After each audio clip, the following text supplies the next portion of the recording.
So, ladies and gentlemen, we have ourselves a 50K wager, no, 60, excuse me, 60K wager match here. There is the coins being paid up front. Now, this was before the patch. I have my first wager match with the new patch coming out later today. I have the head-to-head matchup with the Trash Talker that we end up, the to be continued video. That's coming out a little later. And it's my first time that going up against 99 Eli, and I had said that if no Vic existed in this game, that I would definitely go with Eli because he looks fantastic. So even though we're in a wager, and obviously I want to win, looking forward to seeing how he does. So to start off the game, we're on defense, and very first drive, you can see he does a beautiful pass up the middle. And also today, I want to try to see if I can do. Somebody asked me if I can do this about a few weeks ago, and I'm gonna see if I can get these done today.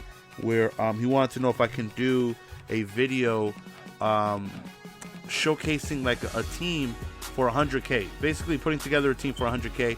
And I think I'm gonna do a video separately because if it's all together, it's gonna be one super long video. So I think I'm gonna do an offense, and then I'm gonna do a defense where I only have 100K to spend in putting together a team. So you can expect that hopefully later on today. If not, worst case scenario, you're still gonna get 3 gameplays. One of them being the head-to-head gameplay with 2 wager matches. So, and like I said, this is pre-patch, and we held him to a field goal first drive. 3rd and 2, we hit the outside for a nice pass right there.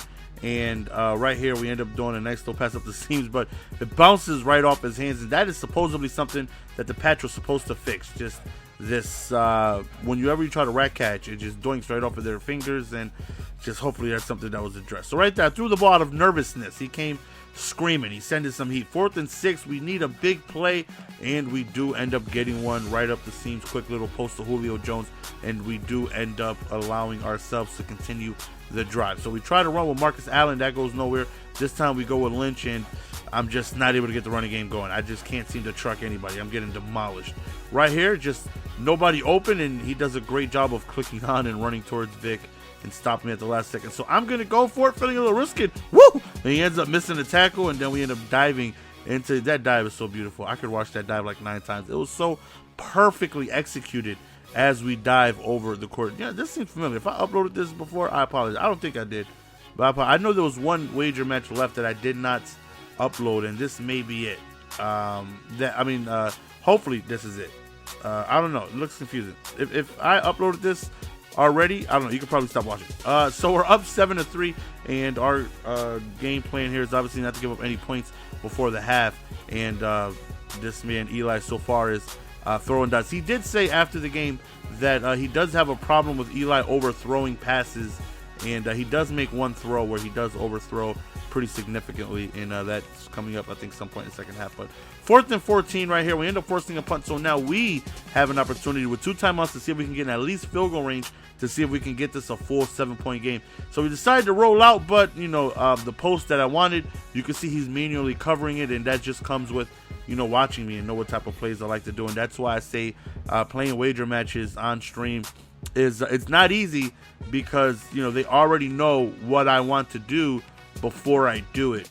Right there, we end up flipping it on the other side. I always do it from left to right. This time I did it from right to left, and caught him off guard right there. We end up scoring. I actually think I caught him on a defensive lineman, which is why he wasn't in position. But nonetheless, we do end up scoring, and I missed my PAT, or either he blocked it. I think I missed it though.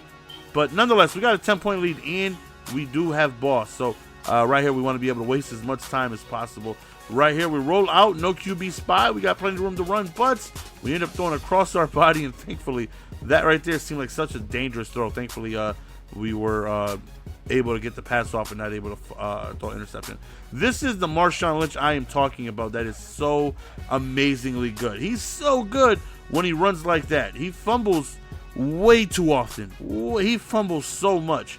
But when he's not fumbling, he is godlike. And it's just unfortunate that it's too far in between before one of those fumbles happening. But we're up 20-3, and I feel like one more stop, we're going to go on ahead and put this game away. And, he's still running the ball, which is fine by us, as long as we don't give up a huge 40, 50-yard run, he can continue running the ball all day, every day. Just keep taking time off that clock for me. Right there, first down. And, you know, you can tell I'm just playing conservative. Just don't want to give up anything deep. Don't want to try and give up one-play touchdowns. You know, he can score, you know, but he has to earn it. We want to be able to make sure he takes a lot of time off of the clock. Since, you know, I always say that in order for your opponent to come back, they need two things. They cannot come back without these two things. One, they need the ball. And two, they need time on their side in order to come back. And 4th and 17, that's pretty much it. You know, I would like to think conceding the game within the game without quitting. Because, you know, down 17, you're going to punt the ball 4th quarter, and you're giving it to the biggest true clocker of the community. He does call a timeout right there, and he actually gets the safety, so it kind of worked out for him. And I did a mistake by just trying to juke, and I should have just went for the hit stick. But right here, I don't know if he had a mental error. I'm not sure. I don't know what happened. That's the longest onside I've ever returned on the 1-yard line. That may be the world's longest onside ever. I may actually put that in the title. And we end up scoring another touchdown. Michael Jeremiah Bulldog Vic with a quick pass to the inside, putting us up 22 points. And at this point, I would like to think game is over. He can't come back. It's going to need a miracle, though. And if I get the ball, you guys know left bumper so quick, I forgot I did it. You see me on Jadeveon Clowney trying to see if I could get the jump to snap going, see if I could get glitchy with it.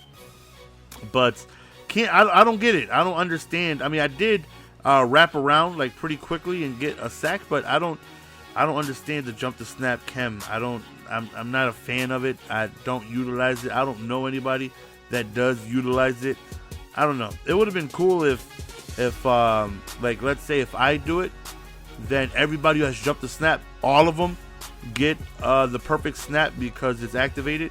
That's how it should work, right? But I think it only works for just that one specific player. If it doesn't, you guys can let me know in the comment section because I don't use it. You know, if I have 5 guys with jump the snap and I'm utilizing it, do the other 4 guys get the perfect jump too if all 4 of them are blitzing? I don't know. If it is, that would be pretty glitchy. So 1st and 10 right here. Eli is, you know, throwing dots, and he had a pretty good game. 1 minute remaining right here, and ends up throwing into coverage right there on the left side. And throws a nice little strike up the middle. But again, this is just garbage time as we're up 25. Game is pretty much over. Right there is what he was talking about. That was an ugly overthrow. That was terrible. That was a very bad throw, and he ends up quitting. So that's the end of the video, fellas. Hopefully you guys enjoyed. Follow me on Twitter if you guys don't already. And we got some more videos coming for you guys later. As always, appreciate the support. See you guys next time. Peace.